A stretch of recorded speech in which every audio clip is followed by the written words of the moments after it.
sin temor.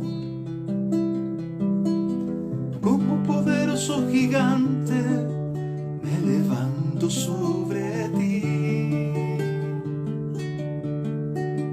Pídeme lo que quieras sin temor. Como poderoso gigante me levanto sobre ti.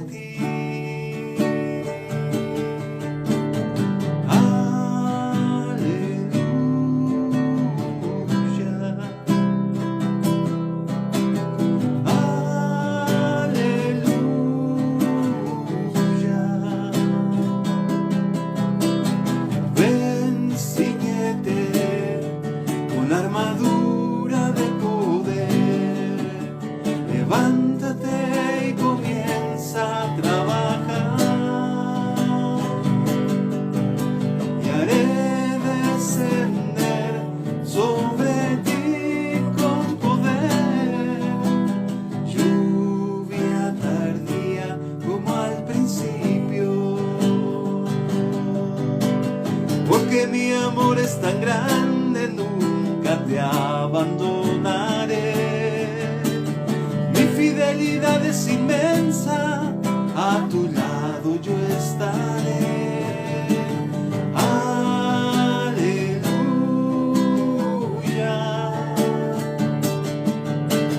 aleluya.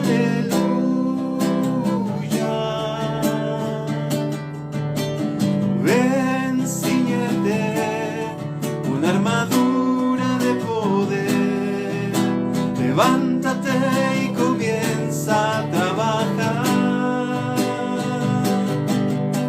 y haré descender sobre ti con poder, lluvia tardía como al principio,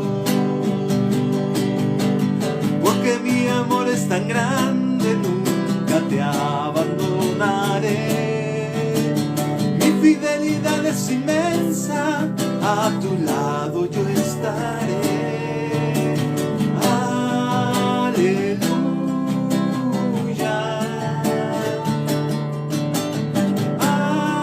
aleluya.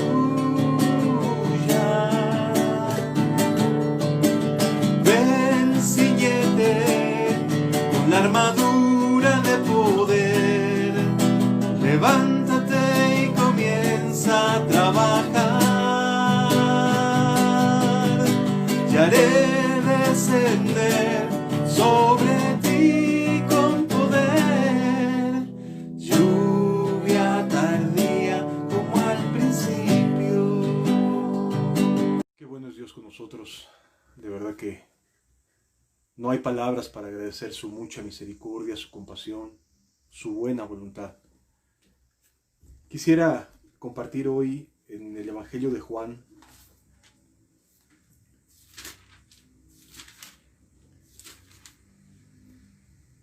Evangelio de Juan, capítulo número 14.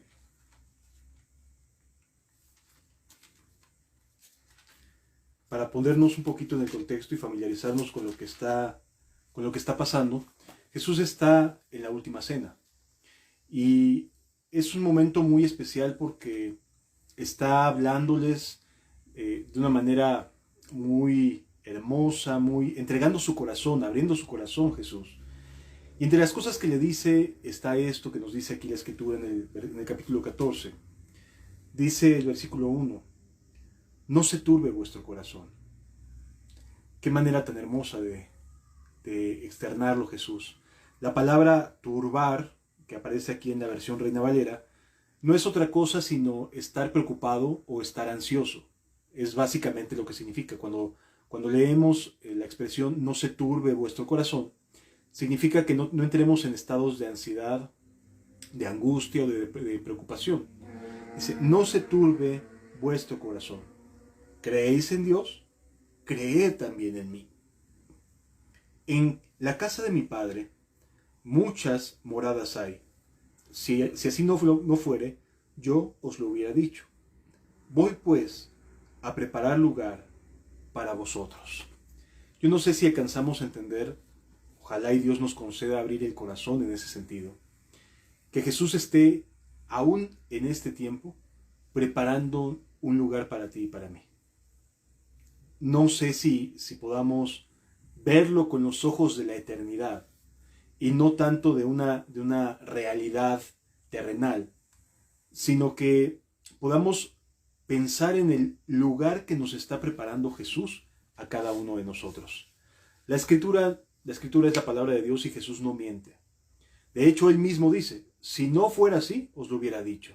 O sea, si no hubiera un lugar para nosotros en el reino de los cielos, Jesús mismo nos lo hubiera hecho saber. La buena noticia es que sí hay un lugar para nosotros en el reino de los cielos. La buena nueva es que Dios, Jesús mismo, está preparando un lugar para nosotros en el reino de los cielos. Más allá de la casa que podamos tener o en la que podamos vivir, o lo que podamos estar rentando, es lo de menos. Jesús está preparando un lugar especial para ti y para mí. Sí. Por eso les dice, no se turbe vuestro corazón. Como diciéndonos Dios, a ver, esto va más allá de lo que tú ves a simple vista. El reino de los cielos está avanzando sin que nosotros podamos verlo con nuestros ojos físicos, pero sí podemos, por medio del Espíritu, saber que el reino de los cielos está avanzando, saber que Dios está ayudándonos y desea que caminemos con Él.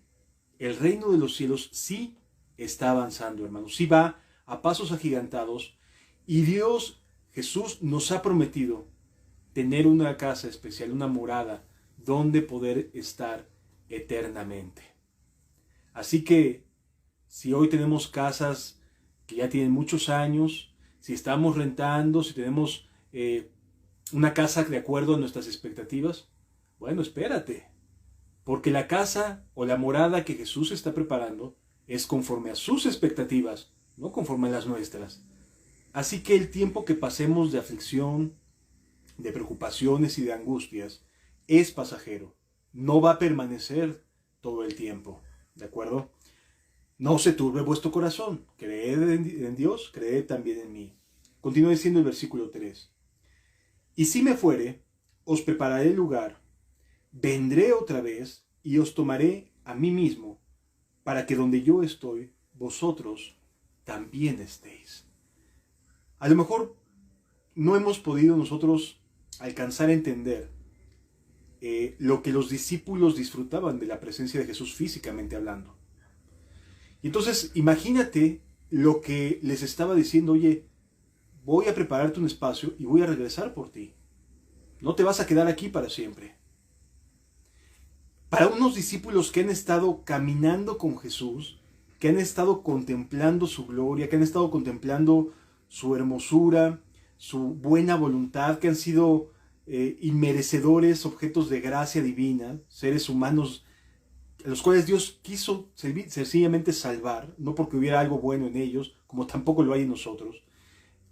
Este momento es muy especial porque les está diciendo Jesús, no voy a tardar mucho, voy a regresar por ustedes. Voy a volver. Bendito sea Dios, que prometió regresar por cada uno de nosotros. Dice la Escritura, y sabéis a dónde voy y sabéis el camino. Aquí Jesús les está explicando que sí saben a dónde va Él. Que no lo estén entendiendo no significa que no se los haya querido explicar Jesús. Y continúa diciendo la Escritura. Le dijo Tomás, Señor, no sabemos a dónde vas. ¿Cómo pues podemos saber el camino? Esto lo que nos refleja es que el corazón todavía no entendía o no se abría para entender que Jesús se iba a separar de ellos. Hay ocasiones, hermanos, en las cuales la voluntad de Dios es difícil de entender, es compleja para nosotros y no podemos asumir ciertas cosas que nos pasan como si fuera la voluntad de Dios. Nos cuesta trabajo, luchamos por tratar de decirnos, a ver, esto proviene de Dios, es así como deben de ser las cosas, estoy teniendo estos conflictos, es normal. Y aquí vemos que Tomás Sí, el mismo Tomás que le dijo, si no tocares yo, si no metiere mi dedo en sus llagas, no creeré. Aquí vemos a Tomás con dificultades para percibir, para entender lo que Jesús les estaba queriendo transmitir. Así que si en ocasiones te cuesta trabajo entender algo, no te preocupes. Jesús te lo va a revelar de manera clara y contundente. En este momento, Tomás no entendía a qué se refería Jesús con que se iba a preparar lugar para ellos y regresaría. ¿Por qué? Porque la mentalidad de los discípulos estaba puesta en que ese viaje a Jerusalén sería en el que Jesús sería coronado. Pero ellos no pensaban que fuera una corona de espinas la que Jesús recibiría. Ellos estaban con la expectativa de que Jesús haría algo, algún milagro tan evidente y contundente que a los judíos no les quedara la menor duda de que Él era el Mesías y entonces lo nombraran Mesías y Rey y restaurara el reino de Israel en ese tiempo. Por lo tanto, para ellos, ante esta manera de pensar, lo que Jesús les decía era algo que no encajaba en su pensamiento. No podían aceptar ni entender que Jesús se estuviera despidiendo de ellos. No era parte de sus planes ni de sus propósitos. Ellos ya tenían como un plan a futuro.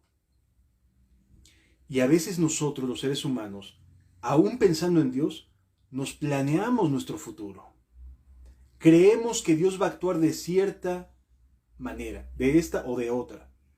Y cuando hay cosas que nos golpean y rompen con nuestra perspectiva de vida al lado de Jesús, no estoy diciendo una vida de egoísmo, sino una vida de estar con el deseo y el anhelo de caminar con Jesús y decir, pues yo me quiero ir aquí, yo quiero hacer esto, yo quiero hacer aquello.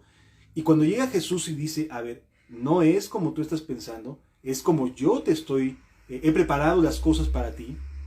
Entonces eso puede generar cierto grado de quebrantamiento en nuestro corazón, de dificultad para entender. Entonces aquí vemos a Tomás diciendo, hey Señor, no sabemos a dónde vas. ¿Cómo dices tú que sabemos el camino? Jesús le contesta lo siguiente, que es el centro de lo que quisiera transmitirles el día de hoy. Dice la Escritura, versículo 6, Jesús le dijo, yo soy el camino y la verdad y la vida. Nadie viene al Padre sino por mí. ¿Qué respuesta recibe Tomás con su pregunta? Pues más como una pregunta que está a la defensiva, porque no quiere separarse de Jesús.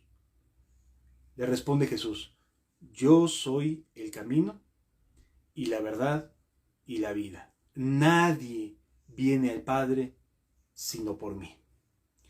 Jesús se está colocando como la figura principal de toda la vida de cada uno de sus discípulos. Jesús está desplazando estas ideas que tenían, con las que crecieron los judíos, en este caso ellos también, de que el Mesías haría esto, que el Mesías haría aquello. Y es que, de verdad, entre los judíos había una gran expectativa de que cuando llegara el Mesías, ellos volverían a resurgir como una nación espiritual, gobernante con todas las naciones, etc. O sea, ellos tenían ideales, tenían aspiraciones, tenían estándares a los cuales sumarse para poder esperar al Mesías. Y cuando Jesús comienza a tratar con el corazón de los discípulos, desplaza estas ideas para colocarse Él como el único centro de la vida de cualquiera que nos digamos cristianos. Jesús no está buscando que sumemos sus palabras a nuestra forma de vida. Jesús no está esperando que sumemos su ejemplo a lo que normalmente estamos haciendo. No. Aquí lo que se trata con Jesús es romper lo que estamos haciendo y concentrarnos en seguir a Jesús en sus pasos, no en los nuestros, no en nuestras opiniones, no en lo que aspiramos, sino en sus pasos. ¿Sí? Y entonces por eso Jesús dice, yo soy el camino. En aquella época, si algo había de jactancia entre los romanos es que decían que todos los caminos llevaban a Roma. Y es verdad. Una de las grandes obras de ingeniería arquitectónica, de arquitectura y de ingeniería, es que Roma logró enlazar todas sus provincias, todas aquellas tierras donde había logrado gobernar, a través de caminos hechos por piedra o de piedra. De tal manera que si tú iniciabas en Jerusalén una travesía y querías llegar a Roma, vamos a pensar caminando a caballo, existían caminos para llegar a Roma. Existían sendas por las cuales llegar a Roma. Por eso decimos hoy ese clásico dicho, que no está mal dicho en el sentido de la historia de Roma. Todos los caminos llevan a Roma. Porque si partías de Jerusalén, si partías de África, logró establecer una serie de comunicaciones muy importante en aquellos días. Bueno, Jesús nos está diciendo, a ver, ¿te olvidas de esta afamada historia romana de que todos los caminos los conducen al Imperio Romano? Yo soy el camino. Aquí nos vamos a olvidar de nuestro camino. Por eso es importante poder entender lo que Tomás estaba queriendo transmitir, o que surgió la duda acerca de cómo poder encontrarse con Jesús, cómo poder asimilar la noticia que Jesús les estaba dando. Y Él les dice, yo soy el camino. Un camino está trazado para llegar de un punto A a un punto B. No importa en qué parte del planeta estemos. Un camino se traza con objetivos, con propósitos. Vas a partir de aquí, vas a poder llegar aquí. Vas a partir de este punto y vas a llegar a este otro lugar. En otras palabras, cuando Jesús dice, yo soy el camino, significa que es el canal o el vehículo o el camino más seguro que existe, o el único camino que nos va a llevar al Padre. Porque el texto al final dice, y cita, nadie viene al Padre sino por mí. Entonces, nuestros caminos diversos, nuestras opiniones, nuestra manera de pensar, lo que a veces alucinamos, lo que a veces nos imaginamos, lo que a veces suponemos que tiene que pasar, no sirve de nada. Necesitamos aprender que Jesús sea nuestro único camino. Todos los demás no sirven. Jesús es el camino, el único transitable para llegar al Padre. Habrá intentos de otras maneras de poder llegar a Dios, pero en ninguno de estos intentos se podrá llegar al Padre. El único camino es Jesús. A lo mejor en alguna ocasión leíste El progreso del peregrino.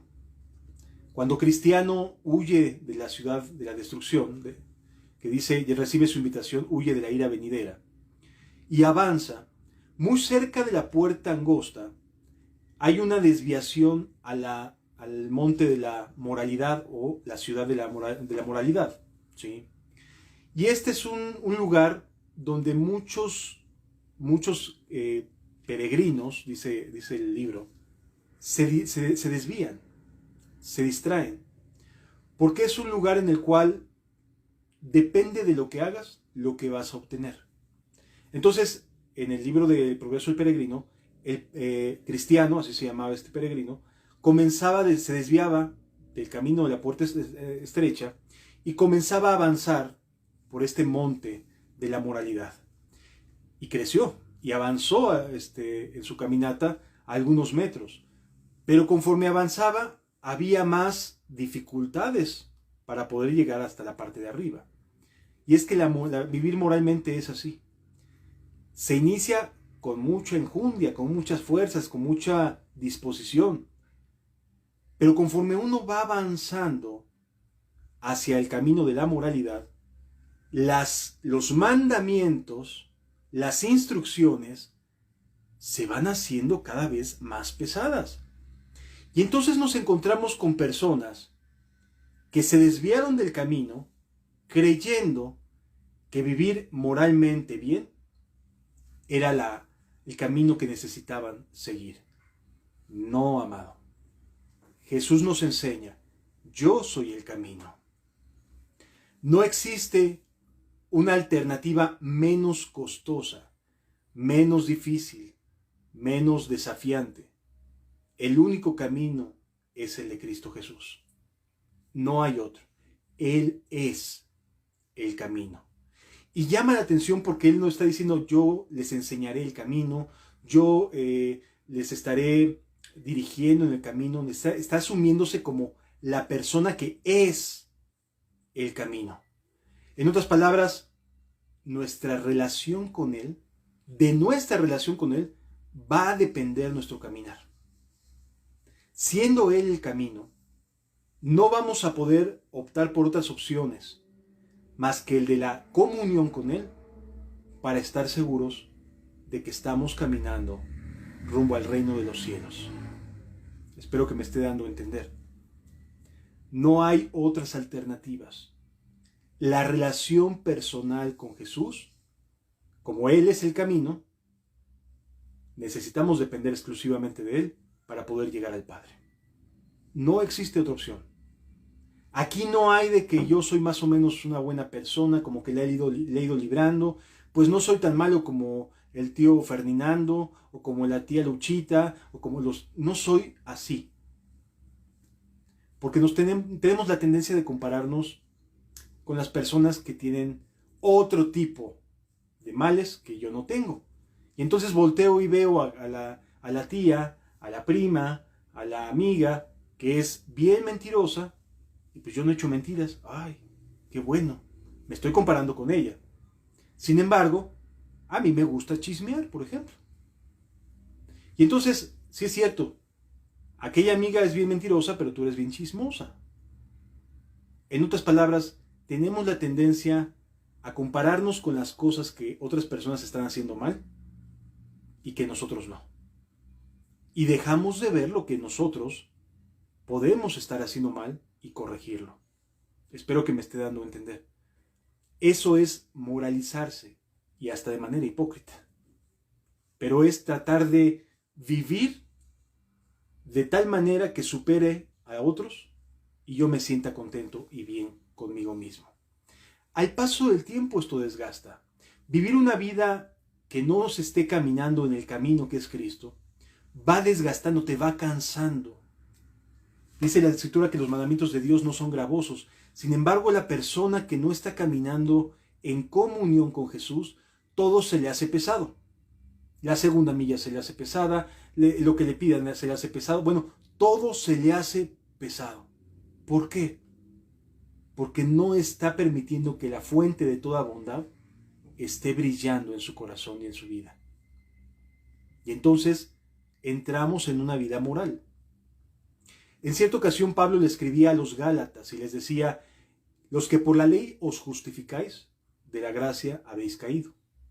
O de la gracia habéis caído los que por la ley os justificáis. En otras palabras, podemos estar caminando bien y en un punto comenzar a fijarnos en lo que nosotros sí hacemos y en lo que otros han dejado de hacer. En ese momento estamos dejando de confiar en la gracia de Dios, en la buena voluntad de Dios, agradable y perfecta, que nos quiere ayudar. Cuando comenzamos a ver los males en otros, ya nos desviamos de la gracia. Porque la gracia me enseña a mí que renunciando a la impiedad y a los deseos mundanos, vivamos en este siglo justa, santa y piadosamente, escribe Pablo a Timoteo, a Tito. En otras palabras, en el momento en que yo comienzo a ver lo que otros están faltando, están fallando, quiere decir que yo ya me alejé de los atrios. Yo ya me alejé de mi comunión personal con Dios. Porque si estoy en comunión personal con Dios, su gracia me enseña a mí a renunciar a la impiedad y a los deseos mundanos. A mí me enseña. Y le enseñará a cada uno. Pero a mí lo que me inquieta es que su gracia me enseñe a mí a renunciar a los deseos mundanos y vivir en este siglo justa, santa y piadosamente. Entonces, la vida de la persona moralizada es una vida que se contrasta con los que están peor o con los que hacen cosas que ese ser humano, que ese moralista, no está cometiendo. ¿De acuerdo? Puede estar haciendo otras cosas, pero eso no. y por lo tanto se siente más santo que aquellos que están cometiendo algunas cosas que él o ella no están haciendo. Entonces, entendámoslo. Jesús es el único camino. La vida moral no sirve, pero de verdad no sirve. Necesitamos entrar por la puerta angosta, y la puerta angosta tiene un solo nombre: sacrificio de Cristo. La justificación proviene de Él. No proviene de que seamos buenas personas, ni que demos frutos dignos de arrepentimiento, ni de que hayamos llorado mucho un día. No, la justificación proviene de Él. Él es nuestra justicia. Él es el único que nos puede salvar. Nosotros no podemos hacer absolutamente nada. Por supuesto que estando en Él se vive en este estado de santificación. Pero no me justifica el hecho de que no haga algo malo. Me justifica Cristo en la cruz. Y desde luego que estando en la cruz, Él me enseña a que renunciemos a la impiedad y a los deseos mundanos y vivamos en este siglo justa, santa y piadosamente. ¿Qué más nos dice la Escritura? Él es el camino y la verdad. Otro aspecto que al ser humano y a la religión le falla. A la religión le falla, y al ser humano también, el camino, y no, busca otras alternativas, pero también le falla la verdad. El ser humano no tiene la capacidad, y entendámoslo, y no es ofensa, no tenemos la capacidad de entender la vida espiritual. Somos pobres de espíritu, amado. Aunque querramos parecer ricos, cuando más queremos parecernos ricos, más mal quedamos. Porque somos pobres de espíritu. Somos incapaces de poder ver el reino de Dios a menos que Él nos lo permita. A menos que Él transforme nuestro corazón y nos capacite para poder ver el reino de Dios y su justicia. Entonces, la verdad queda siempre a medias. A menos que Dios nos revele, nos muestre cuál es su voluntad respecto a algún asunto o algún tema. Y una vez que lo hace, no es para sentirnos mejor que nadie, ¿eh? Aguas con eso en el corazón. Porque conozco a un diablo que estando en el cielo se sintió capaz de dar consejos. Tenía su propio lugar especial. Y a él acudían para pedir consejo. Al diablo, lo que fue en aquel momento ese querubín hecho para la gloria de Dios, se sintió en tal posición y de tal manera que otros venían a pedirle consejos que se sintió muy superior y pensó que podía ignorar a Dios al respecto. No, mi amado. La única verdad que debemos de entender y de comprender es que Él nos está ayudando en nuestra caminata. Jamás sentirnos superiores a nadie, porque no lo somos. Si alguna verdad te brilla en tu corazón, no creas que es porque eres buena persona, ni porque yo soy buena persona. No vayas a pensar que se debe a tu mucho empuje, a que le estás echando muchas ganas. No, no es por eso, es porque así lo decidió Él. Él decidió revelarte una verdad. Es como quien entrega una pequeña perla. Y tú no lo esperabas. Y no lo merecíamos. Pero nos va entregando verdades eternas, verdades que hagan bien a nuestra alma. No para sentirnos más espirituales que nadie, por favor. Es para el bien de nuestras almas. Primero la experimentamos esa verdad en nuestra vida y después podremos dar testimonio de aquello que hemos vivido. Porque es imposible, amado, que hablemos de cosas que no hayamos experimentado. Por esa razón, en muchas congregaciones, el tema del nuevo nacimiento pasa casi desapercibido. Hay personas que ni siquiera saben qué es un nuevo nacimiento. Ni siquiera saben cómo Jesús enseñó para volver a nacer. Ni siquiera lo saben porque en sus comunidades las personas no experimentan esta verdad. Tiene que haber la experiencia de haber vivido estas verdades para poderlas transmitir, amado. De lo contrario, mira, tendremos la mejor intención del mundo, pero a menos que podamos experimentarlas, no vamos a poder transmitir o ayudar a alguien para hacerle algún bien. Las verdades de Jesús nos van siendo reveladas de acuerdo a su voluntad y con el único propósito de que Él sea glorificado en nuestras vidas. Pero antes tenemos que nosotros vivirlas. No podrás vivir la vida cristiana si no está Cristo contigo. Podrás decirte cristiano, pero serías como aquellos cristianos de Roma cuando se oficializó la religión cristiana como la religión oficial de Roma. ¿Sí sabías eso? En el siglo IV se oficializa por parte del emperador que la religión romana fuera la cristiana. Por lo tanto, a partir de ese momento, todo nacido en Roma o todo romano era cristiano. O sea, como si se pudiera pasar por herencia la vida cristiana.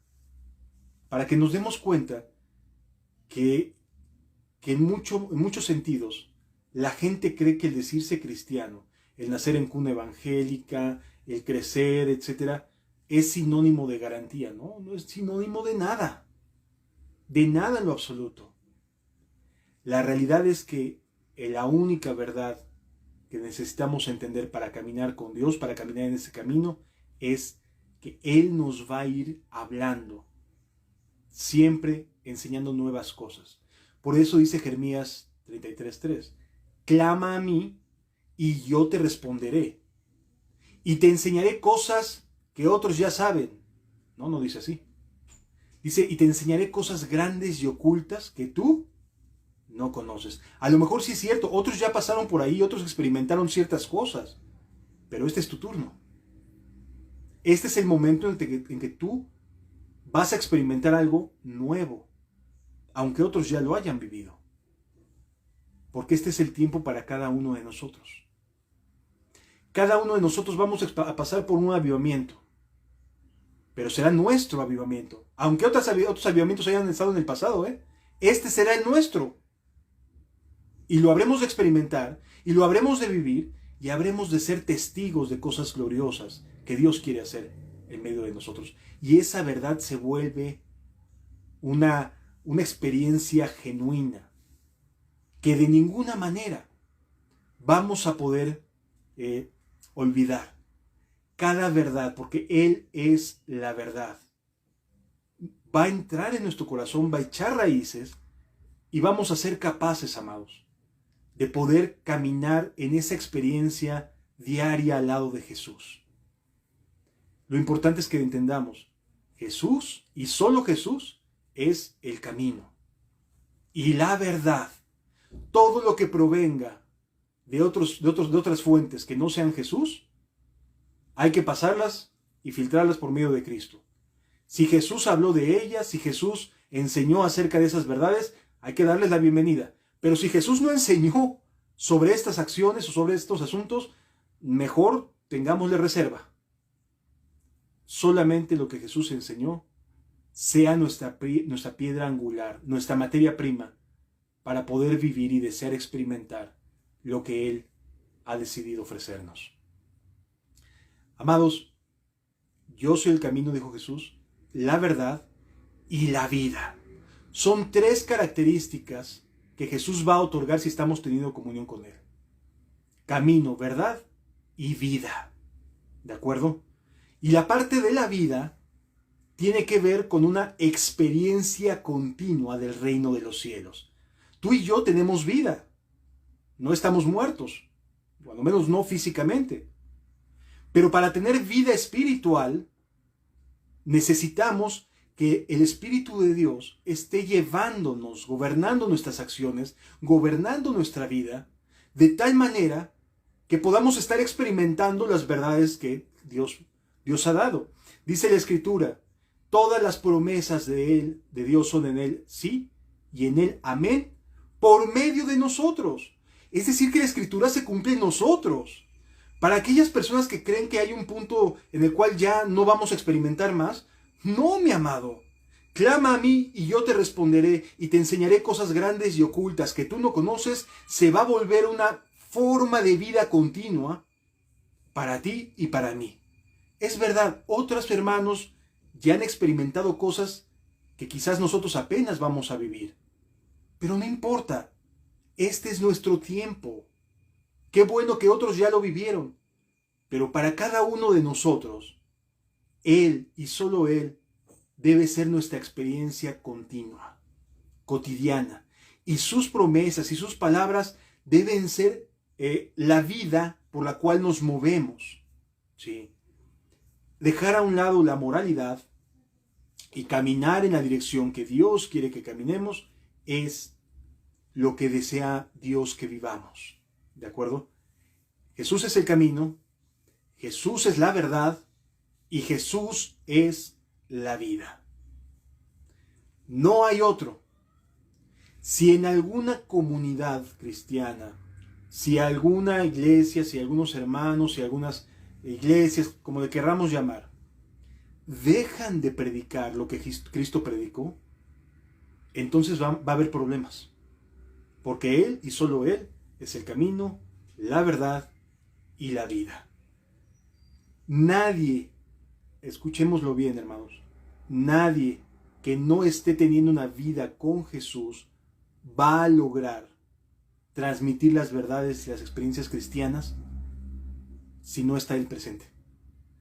Por favor, ahí están en la Biblia y se pueden leer, pero de la lectura a la experiencia se necesita Cristo. Se necesita tener comunión con Jesús. Se necesita estar viviendo para Dios. Por favor, detengámonos y reconozcamos que Él y solo Él es la piedra fundamental de nuestras vidas. ¿De acuerdo? Dios desea ayudarte, Dios desea ayudarme y quiere que caminemos en vida. ¿Por qué habla Jesús así? Porque aunque podamos tener vida física, no necesariamente podemos tener vida distinta o vida espiritual. Por eso necesitamos aprender a ser pobres de espíritu. ¿De acuerdo? ¿Qué más nos dice la Escritura? Continúa diciendo la Biblia: si me conocieseis, también a mi Padre conoceríais. Y desde ahora le conocéis y le habéis visto. Felipe le dijo: Señor, muéstranos el Padre y nos basta. Y yo quiero aquí dejar bien asentado que la intención de Jesús en estos pasajes es de demostrar que es Dios hecho carne y que fuera de Él no hay quien salve. Jesús le dijo: ¿tanto tiempo hace que estoy con vosotros y no me habéis conocido, Felipe? Es Dios mismo el que está hablando. El que me ha visto a mí, ha visto al Padre. ¿Cómo pues dices tú, muéstranos al Padre? El problema que tenemos los seres humanos es de nuestra finita capacidad de entender. Y entonces muchos dicen: ¿cómo puede ser el Padre y al mismo tiempo puede ser Hijo? ¿Y cómo puede ser al mismo tiempo Espíritu Santo? Él puede hacer lo que quiera, como quiera y de la manera en que quiera. Es Dios todopoderoso. Y el hecho de que nuestra incapacidad para entender las cosas tenga un punto limitante no significa que Él tenga que sujetarse a nuestras limitaciones. Él es quien es y ha sido desde la eternidad y hasta la eternidad, con o sin nosotros. Él es quien es. Y no necesito más que saber que Jesús se coloca como Dios en la tierra, la imagen de Dios entre nosotros. ¿No crees que yo soy en el Padre y el Padre en mí? Las palabras que yo hablo no las hablo por mi cuenta, sino que el Padre que mora en mí, Él hace las obras. Creedme que yo soy el Padre y el Padre en mí. De otra manera, creed por las mismas obras. Y luego dice algo que llama mucho la atención. De cierto os digo, el que en mí cree, las obras que yo hago, Él las hará también, y aún mayores, porque yo voy al Padre. ¿Quién estaba haciendo las obras? ¿Jesús en su calidad de carne, No. Dios en Jesús es quien hacía las obras que vemos en Cristo. Y es Él mismo el que está en nosotros. ¿Qué crees que vaya a hacer? Las mismas obras para que sea conocido que Jesús es el Mesías. Es quien dice ser. ¿Por qué hoy en día a las personas se les dificulta tanto creer? Porque no hay personas que se atrevan a decir, Señor, haz tus obras por medio de mí, para que tu Hijo sea conocido. Y entonces cuando viene la oportunidad de orar por un enfermo, de atalayar a alguien, de poder orar por una situación sobrenatural, una situación que se requiere un milagro, literalmente, cuesta mucho trabajo. ¿Por qué? Porque no estamos creyendo que las obras de Jesús, porque no son nuestras, las va a hacer a través de cada uno de nosotros. Nos gozamos mucho con los orfanatos que hizo este amado padre de millares de huérfanos ahí en Inglaterra, ¿sí? Que decimos, es que a cuántos miles de personas dio de comer, de chicos dio de comer. Bueno, esas son las obras de Dios. Nos gozamos con los avivamientos de antaño. Esas no son obras de las personas, son obras de Dios. Es que en tal lugar hizo Dios esto, o en tal lugar hubo tal avivamiento, yo quiero eso mismo. Bueno, pues conságrate a Dios, porque las obras que hizo a través de ellos pueden repetirse. A lo mejor no de la misma manera, pero sí pueden volverse a repetir en medio de nosotros. Porque nuestro Dios no cambia. Es el mismo ayer, hoy y por los siglos de los siglos. Y quiero cerrar esta enseñanza con lo que dice el pasaje número 38. Perdón, el versículo número 13. Y todo lo que pidieres al Padre en mi nombre lo haré, para que el Padre sea glorificado en el Hijo. Si algo pidieres en mi nombre, yo lo haré. ¿Con qué claridad está hablando Jesús? ¿Qué es lo que está hablando? Las obras de mi Padre son las que yo hago. Y si ustedes creen en mí, ¿qué va a suceder? Exactamente lo mismo. Hay obras preparadas para ti y para mí, amado. Pero necesitamos comprender que Jesús tiene que ser en nuestras vidas el camino, la verdad y la vida. La fuente de todo nuestro andar debe ser Cristo. La fuente de toda verdad debe ser Cristo. La fuente de nuestra vida debe ser Cristo. Así de sencillo. No hay más. ¿Sí?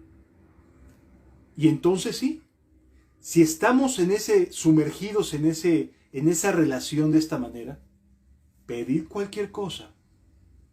Porque ¿de dónde va a provenir la intención de lo que pidamos? ¿De nuestra gran bondad? No. De nuestra comunión con Él. Y entonces podemos estar a lo mejor orando por algunos hermanos, por algunas circunstancias, y de repente Dios coloca una necesidad en nuestro corazón como una oportunidad para orar. ¿Quién lo está haciendo? ¿Nuestra gran preocupación o bondad? No. Él lo está haciendo. ¿Y qué crees? Que si Él pone una carga, es porque la va a responder. Sí o sí la va a responder. Nos concede a nosotros la oportunidad de ser partícipes. Pero el que lo va a hacer, lo va a hacer. Entonces, aprendamos a concentrar nuestros esfuerzos en nuestra comunión con Jesús. Que estemos en el camino, en la verdad y en la vida. O sea, que estemos en Cristo Jesús. Y Él se encargará del resto, amados. ¿De acuerdo? Yo les invito a que cerremos un momento nuestros ojos y le pidamos, como decíamos al principio del canto, y le roguemos que sea Él el centro de nuestras vidas. Que Él no forme parte de nuestro estilo de vida, sino que nosotros formemos parte de la vida que Él viviría hoy en día, en nuestros días. ¿Cómo caminaría Dios en México? ¿Cómo caminaría Jesús en Argentina, en Uruguay, en donde quiera que nos están viendo? ¿Cómo caminaría Jesús en nuestros días? ¿A dónde crees que iría? ¿Con quiénes compartiría? Esos son los lugares donde encontramos a Jesús. ¿De acuerdo? Vamos a pedirle en su misericordia que selle su palabra en nuestros corazones. Gracias, Padre eterno. Gracias, Jesús. Dios dio a su Hijo, le llamaban Cristo, vino para amar, salvar y perdonar.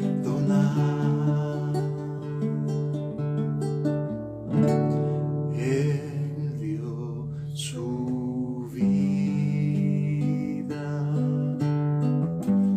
por salvar la mía.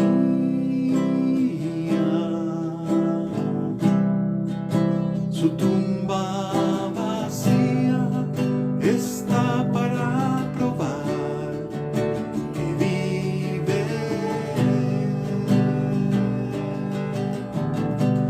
Dios dio a su Hijo,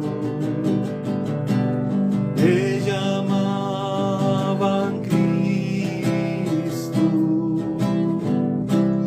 vino para amar, salvar y perdonar. Él dio su vida por salvar la mía. Su tumba vacía está para probar que vive. Y porque vive, puedo vivir mañana. Porque vive, no hay más temor. Porque yo sé que en sus manos tiene el futuro. Su tumba vacía está para probar que vive.